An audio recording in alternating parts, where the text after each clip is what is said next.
pagi nenek sehat di gitu kan ada tahapannya. Berto kamu semuanya tahu Berto salah. Ya salahnya di mana kan gitu.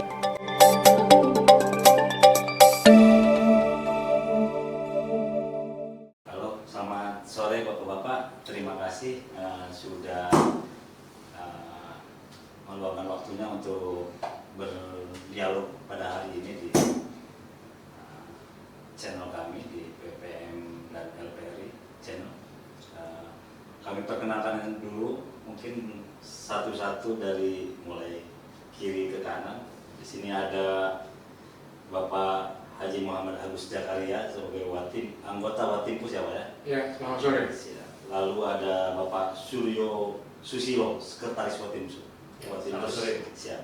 Dan ini Ketua Umum terpilih Bapak Berto Isaac Doko dan Bapak pimpinan pusat dari Dewan Nur ya. Dewan Nur. Dari Dewan Nur. Dewan. Siap. Dewan.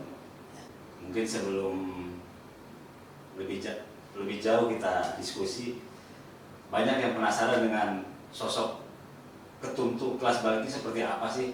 Kok tiba-tiba ada di Jakarta, nah, terus memimpin pemuda Pancamarga yang memang orang sangat bangga dengan PPM ini. Saya ingin tahu berdasarkan mewakili teman-teman di luar yang ingin mengetahui Bapak tuh Pak Ketum itu dari mana asal kilas balik awal, boleh diceritakan sedikit Pak Ketum? Jadi begini Kang, ya soal kilas balik itu ya buat saya itu sudah masa lalu lah Kang. Karena buat saya ya nggak perlu lagi lah diangkat atau di ini, tapi apapun juga saya akan sampaikan. Karena buat saya ya orang ada masanya dan masa ada orangnya. Sudah, saya ini sudah mati pajak kalau soal di lapangan. Tapi perlu untuk saya sampaikan bahwa keberadaan saya di Kota Batam itu didukung oleh semua pihak, adik-adik dan segala macamnya. Berangkat daripada saya orang di lapangan, ya, membimbing adik-adik, ya, dan juga mengalami turbulensi kehidupan, yaitu dengan apa? Ikut berorganisasi dari organisasi dengan organisasi. Pada puncaknya saya memimpin KNP di masa itu di 2005 selama 4 periode. Dan 4 periode itu ya dari 4 ketua umum, ya dari masa Bang Idrus, almarhum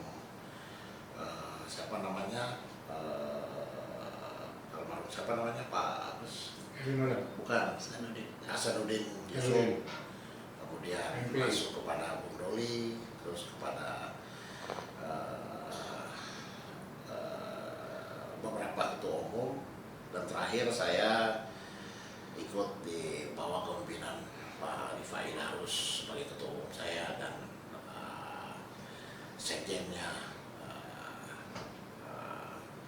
dengan sekjennya, sehingga saya harus pindah ke Jakarta menjadi wakil ketua umum.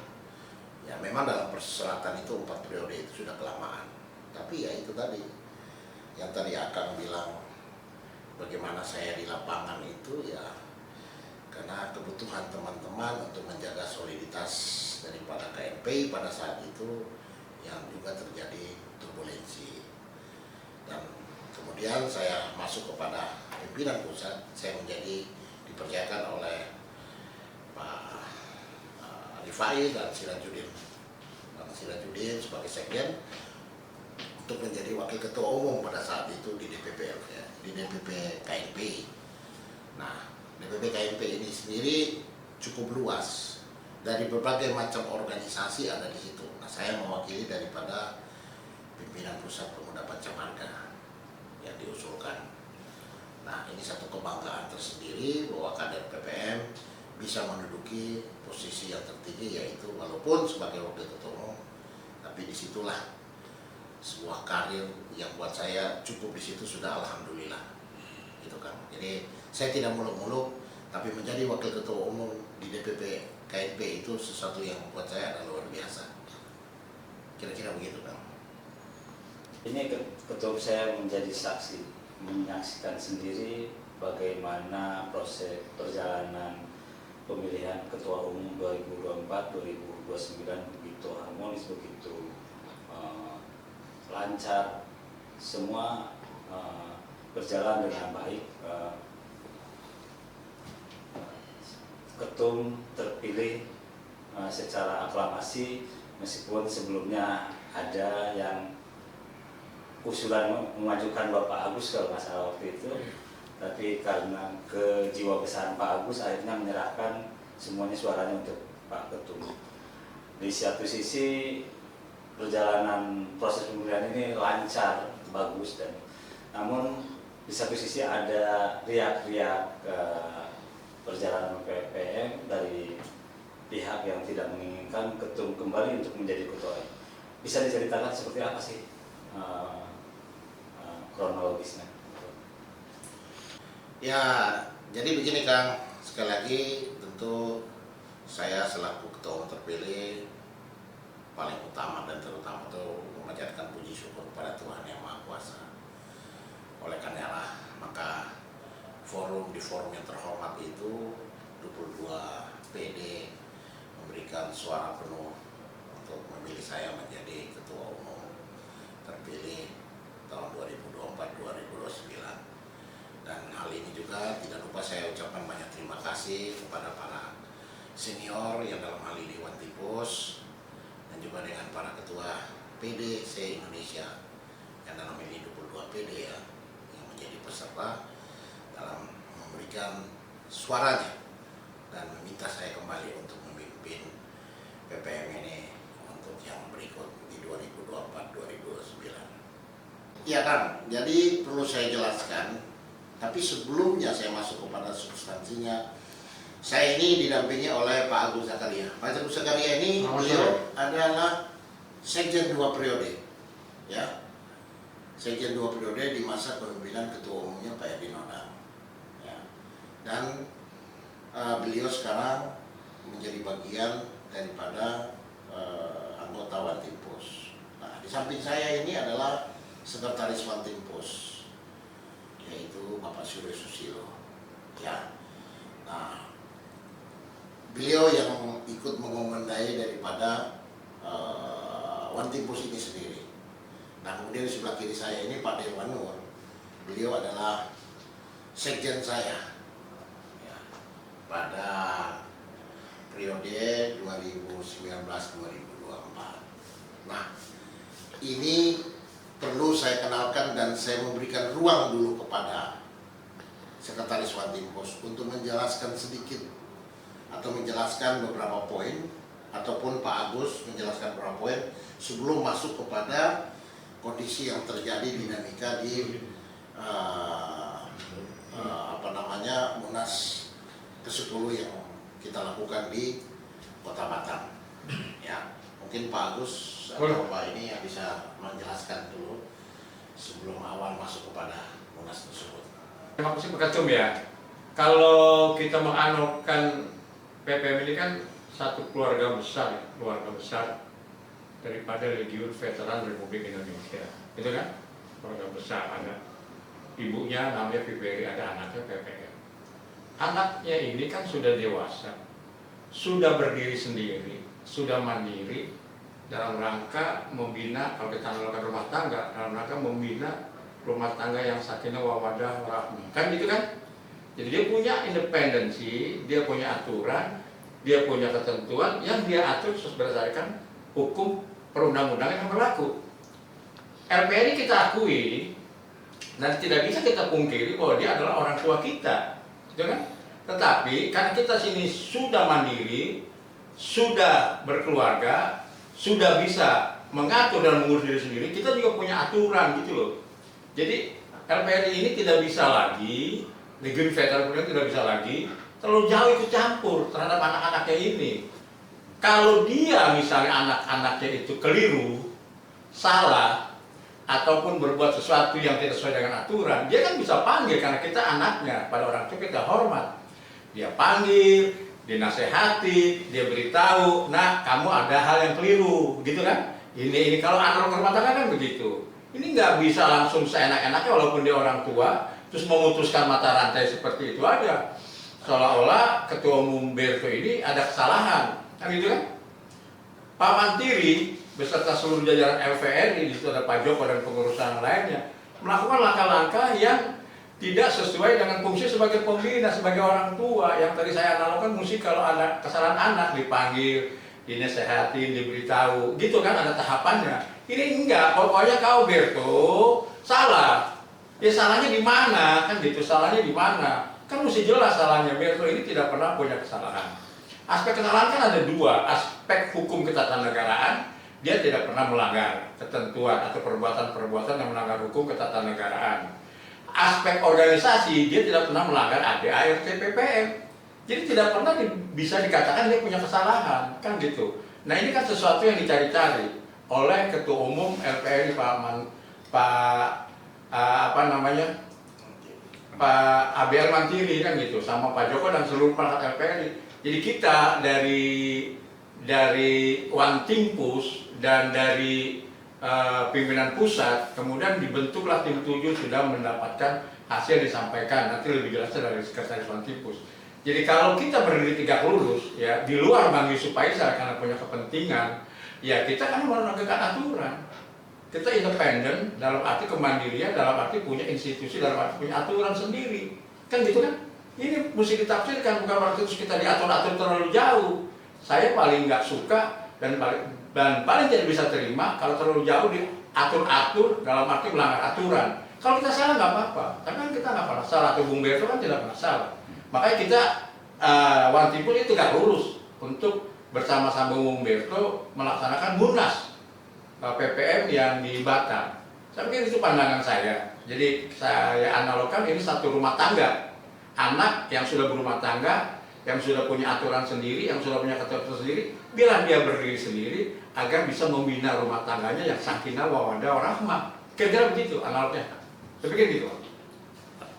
Masih dengan Pak Agus, apakah sudah diinvestigasi atau diklarifikasi terkait ada nggak celah bahwa Ketua Umum Berto Izakdoko ini punya kesalahan yang dianggap fatal oleh yang kubu yang tidak menginginkan Ketum menjadi ketua lagi? Jadi begini ya, LPRI itu kan sudah hadir dan selalu hadir dan sudah mengeluarkan surat bahwa pemuda Pancamarga yang sah yang diakui adalah di bawah kepemimpinan Berto Izakdoko. Itu sudah surat resmi.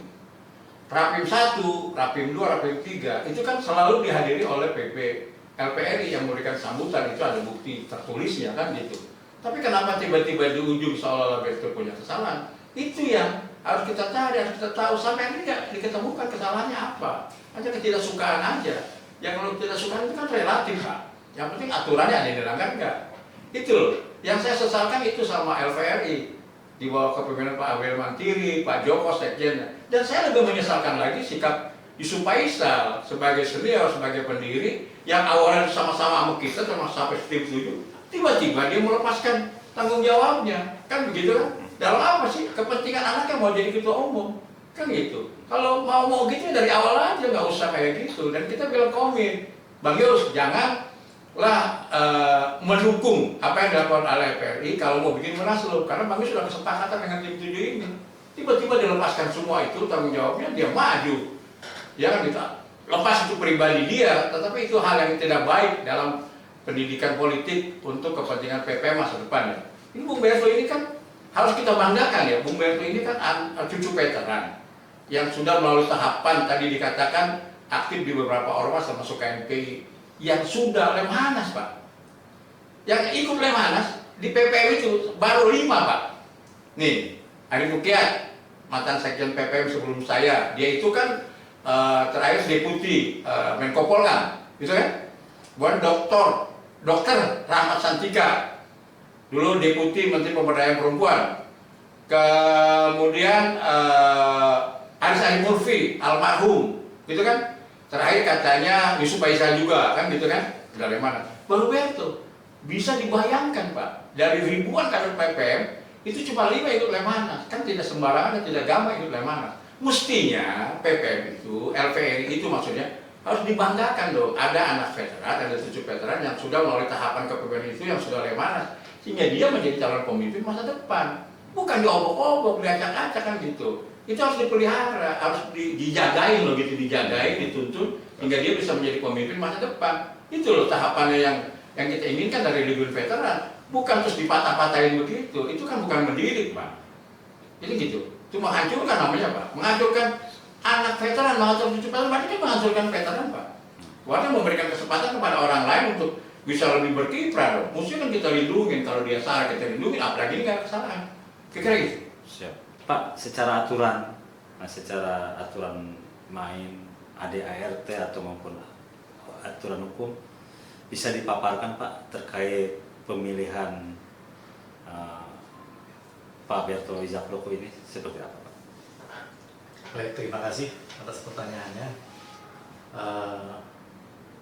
Munas 10 PPM ini menurut Wantimpus ya, pertama kita sampaikan bahwa tidak ada masalah yang menyangkut pelanggaran ADART yang dilakukan oleh Bung Berto selaku Ketua Umum masa bakti waktu 2019 sampai dengan 2024.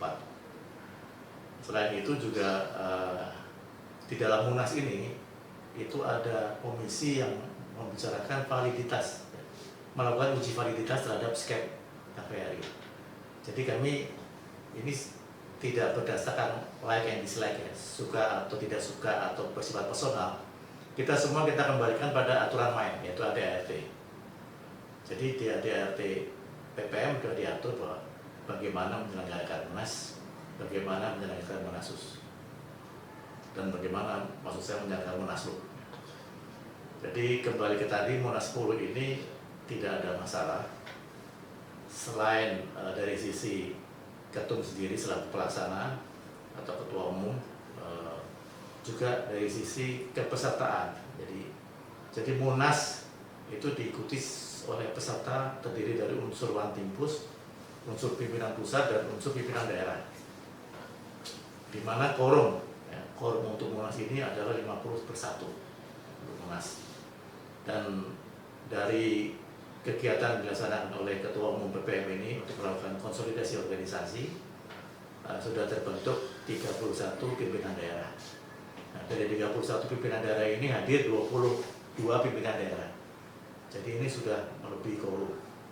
Jadi saya pikir memang sudah tidak ada hal-hal yang bisa dikatakan bahwa apa yang dilakukan di dalam Munas 10 ini tidak sesuai dengan ADART. Jadi semuanya sudah sesuai dengan ADART atau ketentuan yang berlaku di dalam organisasi pemuda partai. Kalau penilaian Wantimpus sendiri terkait sosok Pak Berto, terkait capaian prestasinya atau kebermanfaatan atau prestasi yang dicapai diraih Pak Berto selama 5 tahun itu seperti apa sih Pak? Oke, pertama tentunya kita menilai ini tidak berdasarkan personal ya, tapi kembali kepada berdasarkan apa yang dilakukan terkait dengan tugas ketua umum. Jadi Berto ini melakukan tugas sesuai dengan Munaslup, amanat Munaslup PPM tahun 2019. Antara lain yang terpenting adalah melakukan validasi keanggotaan dan kepengurusan PPM atau pemurnian keanggotaan, dan ini dilakukan, dan ini bukan hal yang mudah. Ini pula yang mengakibatkan kenapa terjadi Munaslup tahun 2019. Jadi itu pertama. Kemudian yang kedua, dengan keterbatasan yang ada, tanpa dukungan dari, termasuk tanpa dukungan Pembina maupun Wantimpus, itu ketum dan timnya pimpinan pusat ini berhasil melakukan konsolidasi di 31 pimpinan daerah dari 24 waktu Munas menjadi 31 sekarang ini. Kemudian yang ketiga, apa yang menjadi ketentuan di dalam ADART dalam konteks keorganisasian itu juga sudah dilakukan, baik melakukan rakernas yang memang ketentuannya adalah 1 kali dalam masa periode kepengurusan, dan melakukan rapimnas sampai dengan 3 kali, ya, tidak hanya 1 kali, bahkan 3 kali. terakhir pada tanggal 2 sampai 4 Agustus tahun ini, tahun 2024. Ya, di dalam Rapimnas pula yang kemudian menetapkan batas akhir ya, Bung Berto ini di dalam melaksanakan Munas. Mengapa perlu demikian? Karena kita ini sedang menghadapi tahun politik, sehingga mungkin ya kan ada teman-teman daerah yang terlibat di dalam proses politik sehingga tidak bisa mengikuti agenda tingkat nasional. Oleh karena itu perlu diputuskan bersama. Dan Rapimnas ini merupakan lembaga atau forum setingkat di bawah Munas. Dan ini sudah diputuskan untuk Bung Berto ini selaku pemegang mandat Munaslup agar melaksanakan Munas selambat-lambatnya akhir Januari 2025. Namun dalam perkembangan Bung Berto sudah melakukan ini pada tanggal 10 sampai 11 November yang lalu. Jadi ini memang belum berakhir ya, batas waktu yang ditentukan oleh Rapimnas ketiga PPM. Kemudian selain itu juga Bung Berto ini setiap kali kita panggil oleh Wantipus itu selalu hadir ya. Minimal kalau tidak bisa hadir, Bung Berto akan telepon mengabari. Karena memang PPM ini kan organisasi sifatnya sosial, jadi tidak ada yang digaji, jadi bukan pegawai. Jadi memang ada kesibukan lain di luar sebagai ketua umum. Tentunya sebagai pribadi, sebagai pengusaha dan sebagai aktivis juga di tempat lain. Dan pada waktu keluar Skep 83, kami mengundang, ya, minta penjelasan, ya, seperti mengadili lah. Ini kenapa kamu kok bapak kamu atau pembina kamu bilang kamu melanggar ADRT di mana ya? Di situ kita berdialog dengan ketua umum, dan ketua umum menjelaskan, dan kita juga karena kita ini kolektif ya, setelah itu kita juga mengambil kesimpulan bahwa memang tidak ada pelanggaran yang dituduhkan. Apalagi kemudian kami menyesalkan bahwa terjadi secara sepihak ya, tanpa ibaratnya dalam pengadilan itu divonis tanpa proses pengadilan. Jadi Bung Berto ini sudah divonis didimensionalkan tanpa dilakukan proses ya, yang biasa ya kan, teguran secara lisan, teguran secara tertulis itu tidak dilakukan. Dan ini juga kami sudah mengingatkan pada pembina jangan sampai istilahnya kita anak kita sendiri ini justru kita zolimi ya. Jangan sampai anak kita sendiri ini sudah berbuat maksimal untuk organisasi, kita sendiri yang tidak bisa menghargai ya, sebagai orang tua. Jadi kalau tadi aku sangat dia mengatakan ada bapak, ada ibu, ada anak ya, ada Ferry, PPM. Ini kita ini Wantipus kakaknya. Jadi sebagai kakak kita lihat bapak kamu sama bapak di Marahi, kita tanya kan ada masalah apa, kamu di mana. Jadi kita tetap ingin berusaha ini hubungan keluarga ini tetap harmonis. Kita tidak mau harmonisasi ini terganggu oleh pihak manapun. Bahwasanya Munas 10 ini tetap kita adakan atau tetap diadakan oleh pimpinan pusat, itu karena itu sudah sesuai dengan ketentuan organisasi. Kita tidak bisa Berto ini tidak bisa suka-suka sendiri juga gitu. Tidak, ini bukan keputusannya Berto, ini keputusan organisasi. Berto hanya sebagai ketua hanya melaksanakan apa yang menjadi keputusan organisasi. Saya pikir sementara demikian. Maaf kalau terlalu banyak. Ada wacana kapan pelantikan di belakang? Jadi sebelum jauh saya melangkah menjelaskan kepada itu, saya harus mempertegas tentang apa yang telah disampaikan oleh Pak Agus dan juga dengan Pak Suryo sebagai sekretaris Wantipus, bahwa di dalam perjalanan saya pada masa Munaslup 2019 itu tidak mudah dan tidak ujuk-ujuk terjadilah Munaslup itu. Ini prosesnya panjang, ada kronologis. 2019 beginilah kronologisnya. Kronologisnya itu apa?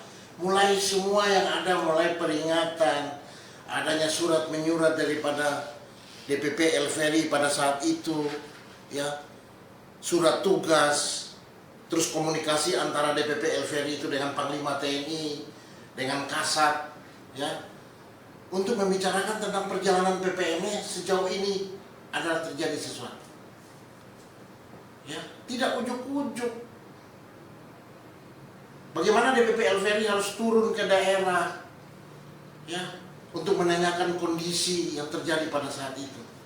Dan pada ujungnya barulah dicari siapa yang dianggap dia mampu atau memiliki kemampuan. Tapi sebelumnya itu dia memberikan dulu peringatan demi peringatan kepada ketua umum kami yang terdahulu terhadap apa itu kesalahannya. Tidak langsung divonis, tidak langsung diambil sebuah keputusan yang langsung dilakukan sepihak, dieksekusi secara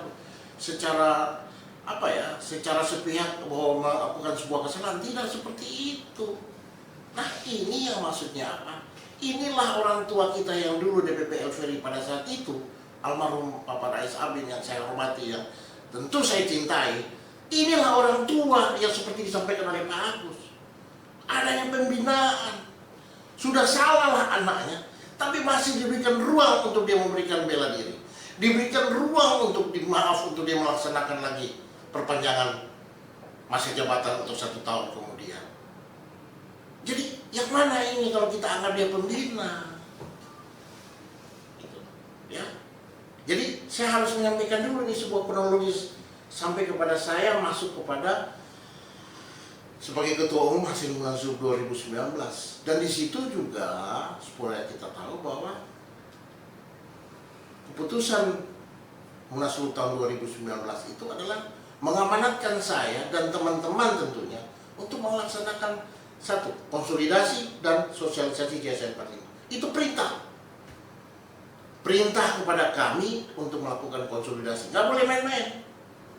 Dan itulah yang membuat saya melakukan tugas-tugas, ya, sebagaimana yang diamanatkan kepada saya oleh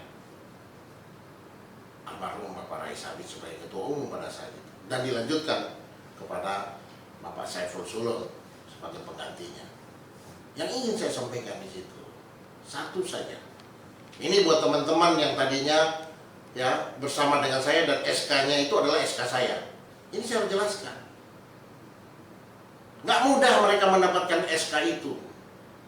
Saya mengeluarkan SK untuk mereka. Tetapi hari ini mereka mengkhianati konstitusi. Dan juga buat teman-teman yang lain. Apa kata Pak almarhum Pak Rais Abin waktu saya dipanggil dan dihadapkan oleh 5 jenderal pada saat itu? Saya ini memiliki bintang Mahaputra itu sudah tinggi, tetapi saya punya bintang Mahaputra tidak lawan dengan bintang Mahaputra yang dimiliki oleh kakeknya Bertolt. Jadi dia anak kami, dia 24 karat. Itulah kata-kata sampai sekarang kita pakai 24 karat. Dan di dalam hasil Munaslup itu saya bersama Sekjen dan teman-teman memiliki sebuah slogan yang kami ciptakan di situ adalah apa? PPM kembali kepada naungan Legiun Veteran. Kami yang menciptakan itu. Kami yang mengajarkan teman-teman daerah untuk taat dan patuh atau hormat kepada, tetapi taat patuh itu pada anggaran dasar dan rumah tangga. Hormat kepada orang tua iya. Tapi jangan kita mengkhianati konstitusi. Nah, kembali kepada perjalanan saya menuju kepada Munas ke-10 itu memang terjadi turbulensi, ya. Turbulensi, dinamika. Tetapi ini loh yang saya pegang selalu. Apa ini? Anggaran dasar, anggaran rumah tangga, hasil Munaslup 2019. Kalau bicara lagi lebih dalam mengenai SK 83, SK 83 itu ya udah pasti melanggar ketentuan. Kenapa saya melanggar ketentuan? Itu hasil pembicaraan kami, pimpinan pusat dengan para Wantimpus mengkaji dengan SK 83 tadi. Makanya kami mengeluarkan surat keberatan. Loh, Wajar dong kalau mengeluarkan surat keberatan terhadap surat tersebut. Kenapa? Ya karena tidak sesuai. Tidak semestinya surat itu dikeluarkan. Nah, ini harus kita hati-hati dengan orang-orang yang notabene hari ini mereka bersama dengan gerbong atau bersama-sama dengan saya di PD-PD yang itu. Kalau kita menghormati orang tua, kita sayang orang tua, kita sayang teman, kita sayang ketua umum, memberikanlah masukan tak kala mereka salah. Jangan nanti loyalitas itu jadi semu. Saya pinjam kata-kata sekjen. Jelas ini salah. Kok hari-hari mereka sepertinya mereka lebih menghormati orang tua, hah? Daripada saya yang mengajarkan mereka untuk hormat kepada orang tua dan taat kepada anggaran dasar rumah tangga. Artinya yang mau saya tegaskan bahwa SK 83 dan turunan itu adalah cacat kewenangan. Ya. Boleh saya sampaikan lebih detail lagi? Kenapa saya bilang begitu? Kalaulah dia bilang dimisioner atau pembukuan, dimisioner itu tidak ada di dalam anggaran dasar di dalam kewenangan LVRI. Itu ada pada apa? Pada saat saya melaporkan pertanggungjawaban, disitulah baru dikatakan dimisioner. Ya. Jadi tidak dalam kewenangannya LVRI. Kalau mau dibicarakan lagi lebih detail mengenai pembukuan, nah ini ada di anggaran dasar rumah tangga di bab 6 pasal 23 ya, ayat 2A, angka 2A, E, B, C, D, E, F. Tapi kenapa diambilnya ini daripada angka 2B yang langsung memberikan vonis kepada saya? Padahal kalau dia harus ikuti pada 2A, angka 2A yang mengatakan jikalau ketua umum melakukan kesalahan, maka akan diberikan peringatan lisan maupun tertulis. Jikalau tidak melaksanakan perintah, maka masuk di poin B. Tapi kalau dia mau melaksanakan itu munaslup, ya dia harus lakukan pembukuan terhadap pimpinan pusat, pimpinan daerah, pimpinan cabang. Itu ada pada poin D. Tapi poin C-nya dia lewati dulu dong. Apa? Kesalahan apa yang dilakukan oleh Berto dan pimpinan pusat? Pelanggaran anggaran dasar apa yang dilakukan? Nah, akhirnya itulah kenapa saya katakan cacat kewenangan. Turunannya pun jadi salah. Ya. Turunannya jadi salah. Kalau dia memberhentikan Berto atau memberhentikan pengurus dan memberikan kepada sekjen, nanti sekjen akan Pak Dewan akan jelaskan. Tidak ada kewenangan dia kalau untuk namanya memberhentikan pengurus. Itu ada pada forum pleno pengurus. Saya katakan lagi, itu ada pada forum pleno pengurus. Di mana? Pasal 5. Baca baik-baik di anggaran dasar. Bahwa dari forum pleno memutuskan pemberhentian disetujui oleh Dewan Pembina. Tetapi Berto ataupun siapapun pengurus diberikan ruang untuk membela diri. Ada dong kita diberikan ruang untuk membela diri seperti yang tadi disampaikan. Ini belum apa-apa sudah langsung divonis. Nah, yang mau kita katakan menarik, saya kata Pak Agus tadi. Kita kan organisasi kekeluargaan. Di mana kata kekeluargaan tadi? Nah, yang mau saya sampaikan di sini begini loh. Saya bilang sama teman-teman kepada semua, anggap saja saya ini tidak mengikuti atau apapun daripada orang tua. Saya kawin tidak sesuai dengan keinginan orang tua. Saya mengurus sertifikat rumah tidak sesuai dengan keinginan orang tua. Saya diusir dari rumah. Tapi saya tidak bisa menyangkal dia adalah orang tua saya. Dia usir saya dari rumah nggak apa-apa. Tetapi tetap saya mengakui LVRI itu tidak bisa dipisahkan dengan namanya PPR secara kelembagaan loh. Dan saya tidak pernah memberikan statement atau apapun perintah kepada teman-teman PD untuk melawan orang tua. Tetaplah berbuat baik, kita tetap dengan LVRI, tetapi kewenangannya, nah, kembali lagi, tetap kewenangannya tidak bisa unlimited lah. Hari ini kan mau dibikin sama mereka, hari ini orang tua itu apa? Bahwa LVRI cannot be wrong. Kita manusia biasa, bos. Saya apalagi manusia biasa. Kita semua tentunya. Saya lebih menghormati namanya Pak Agus Zakaria sebagai sekjen 2 periode, saya pernah dulu diperingatkan oleh mantan ketua umum saya yang terdahulu, Pak Edi Nodak, mengatakan saya mau diberhentikan oleh karena punya kesalahan. Sampai terakhir pun seorang Agus Zakaria ini dia tidak pernah menandatangani surat pemberhentian saya. Kenapa? Ya karena ditemukan tidak ada kesalahan. Ini orang konsisten. Saya anggap dia senior konsisten, 2 periode seorang sekjen. Nah ini yang perlu kita seperti begini. Konsistennya bukan karena apa? Karena anggaran dasar rumah tangga, nggak bisa kita suka-suka bos. Dan bagi teman-teman supaya tahu, PPM ini adalah organisasi bukan putra-putri Legiun Veteran Republik Indonesia. Ya. Tetapi PPM ini adalah organisasi putra-putri keturunan veteran pejuang pembela kemerdekaan Republik Indonesia. Artinya apa? Dia pakailah anggaran dasar rumah tangga PPM. Kalau dia anak organisasi anak Legiun Veteran Republik Indonesia, dia pakai anggaran dasar FRI. Gitu loh. Ya.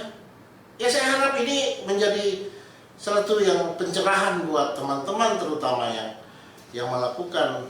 Ya, buat saya sangat disayangkan.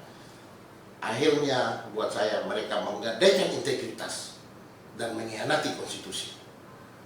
Karena konstitusi itu penting. Yang mengatur kita, kitab ini mengatur kita untuk tidak salah jalan. Gitu loh. Nah, jadi saya katakan sekali lagi bahwa Skep 83 dan turunan itu menjadi cacat kewenangan. Dan lebih lagi artinya berdampak kepada apa?